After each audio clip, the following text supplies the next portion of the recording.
Today we're going to talk about the high yield ETF that nobody is talking about. Maybe they should be. From my experience, whenever everyone is chasing the newest shiny income ETF, the real opportunities are usually sitting in the quiet, dusty corners. Right now, one of those quiet names for me is MAGY, M-A-G-Y, the Roundhill Magnificent 7 Covered Call ETF. And since launching in April of 2025, MAGY's price is up around 22%, and it's basically tracked right alongside the S&P 500, while, get this, throwing off roughly a 35% distribution yield and paying every single week. And meanwhile, we look at the hot kid on the block, WPAY, and that had a huge debut, but then it fizzled hard over the last few weeks. So in this video, I'm going to walk you through what MAGY actually is and how it makes that income, how its NAV has held up, and why I'm making it part of my portfolio going into 2026. If that's what you're into,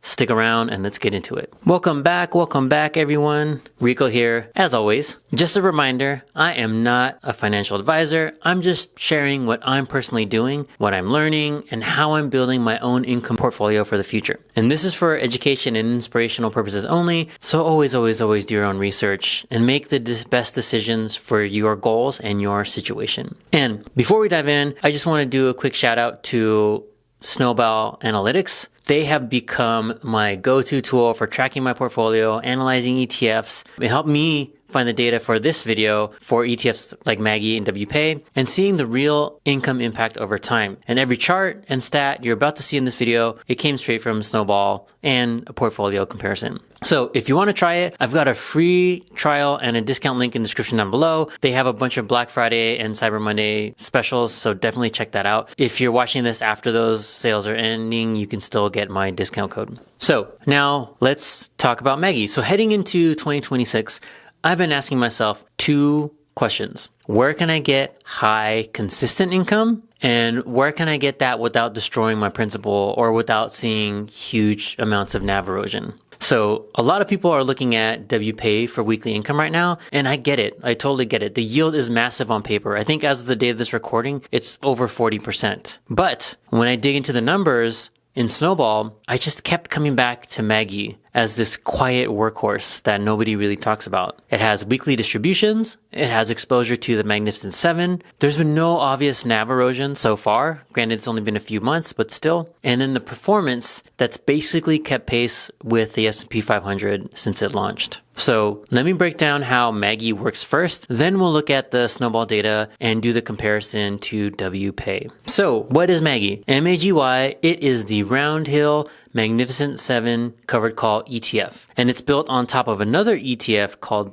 MAGS, M-A-G-S, which is the Roundhill Magnificent 7 ETF, which holds the actual Magnificent 7 stocks. And that only pays, I think, once a year. So if you want to look at that as an option, you can. That's another video. But the 7 names that are in the Magnificent 7 are Alphabet, which is Google. You got Amazon. You also have Apple. And you got Meta, which is Facebook, Instagram, all that good stuff.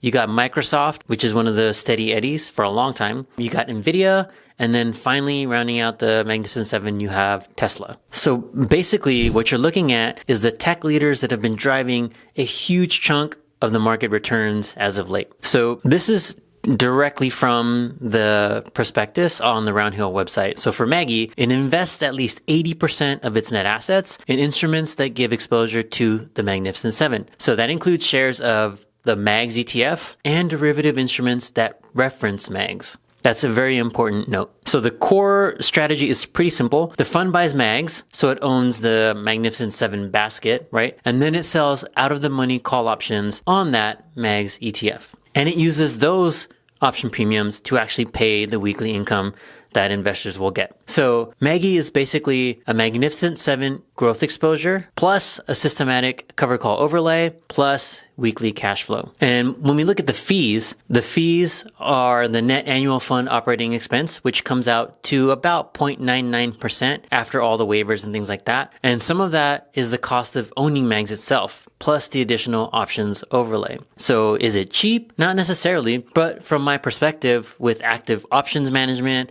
and weekly distributions, this is right in line or even maybe better than some of the plain vanilla index funds and other covered call ETFs you'll see out there. So now let's look at the hard numbers pulled straight from Snowball when we look at MAGY. So as the date of this recording, it is Monday, November 24th. The price is about $54 and the distribution yield is just over 35%. And that means it has an annual payout of about $19.20 per share. And the beta, it's basically zero. It's 0.014, which just tells me that the covered calls are dampening volatility versus the market, which is a good thing. And looking at the price chart since it launched in April 2025, MAGY is roughly up 22.43%, and the S&P over that same time is around 23.76%. So it's right in line. So from my experience, that's exactly what I want to see in a covered call ETF tied to strong growth engines.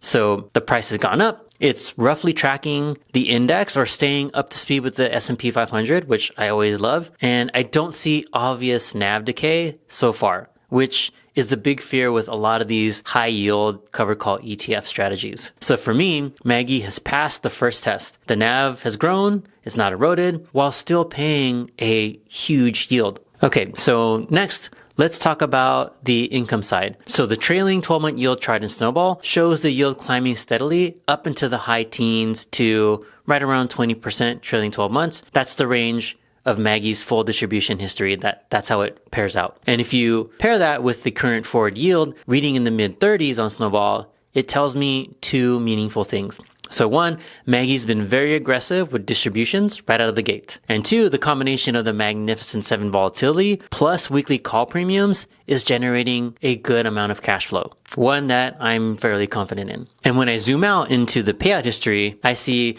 that the weekly payments were starting in May, which makes sense, right? Since it launched in April. The dividends mostly range around that 30 to 45 cents per share level, which is good. And it's pretty consistent cadence with future weeks already forecasted out into December. So for me, I love seeing that smooth stair step of payments. It doesn't guarantee anything for sure. Option income can always fluctuate, but so far the pattern has been steady and I like what I'm seeing. Now let's peek under the hood a little bit, just so we can dive a little bit deeper. So in the latest holding snapshot, Snowball shows that MAGS ETF is around 100% plus of the ETF weight. So we're talking about the holdings here, right? And the small position in FGXXX, which is a government obligations money market fund. And then some negative share positions in MAGS, call options. So these are the written covered calls. So that's why you can have MAGS at over 100% to offset the negative shares. So structurally, MAGY is long on MAGS, which is the Magnificent Seven exposure. There's short call options on MAGS,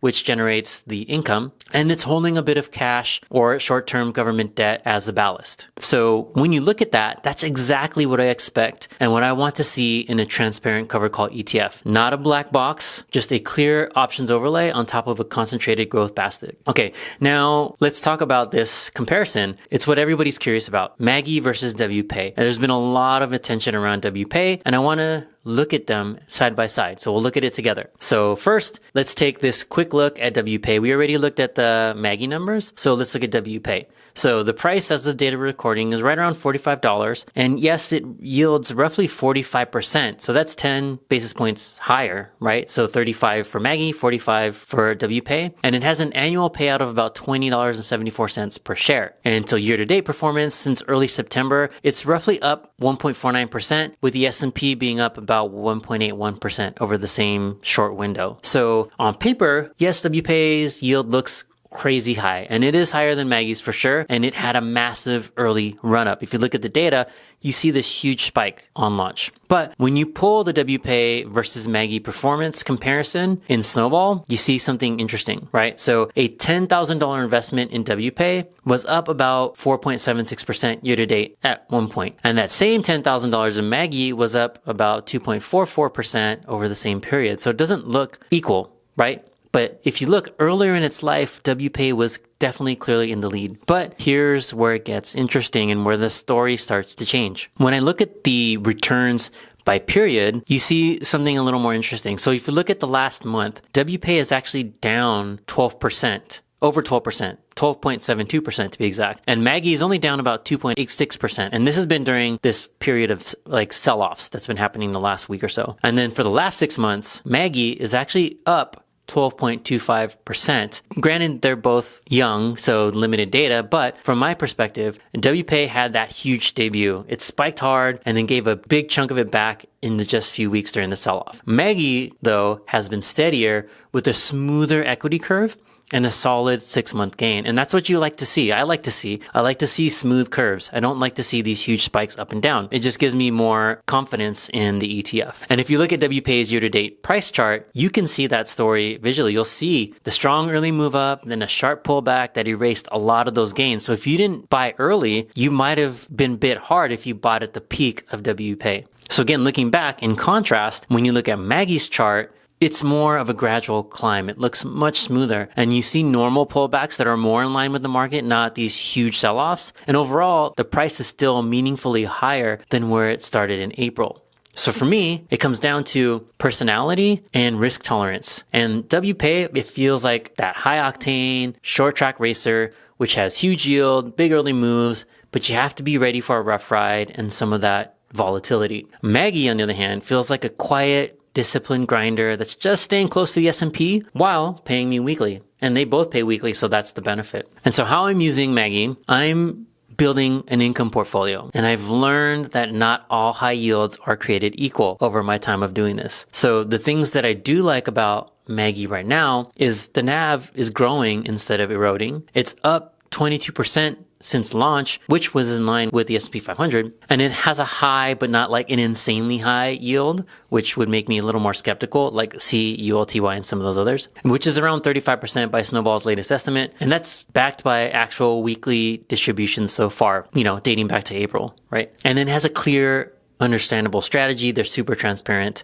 And then I'm a huge fan of tech, huge fan of Magnificent Seven. So that Magnificent Seven exposure for me is good. And not to mention just weekly cash flow. I love weekly payers for helping me create more of a predictable income and giving more flexibility in how I reinvest or spend, because I dollar cost average on a weekly basis. And so this is how I'm thinking about MAGY in general. So I'm not betting my entire portfolio on MAGY. My top holdings are still QQQI and SPYI. I treat it as a growth plus income sleeve tied to the Magnificent Seven. I size it knowing that I'm concentrated in a handful of tech heavy names, and I'm trading some upside for that consistent cash flow. And that's going to be important for me in 2026, because who knows what's going to happen with the economy. And for me, MAGY is becoming part of my end of year positioning heading into 2026, especially when I compare its behavior to some of the louder, more volatile products like WPAY, ULTY, HOOW, things like that. So just to recap, MAGY has shown no NAV erosion so far, at least no significant NAV erosion. Again, price is up 22%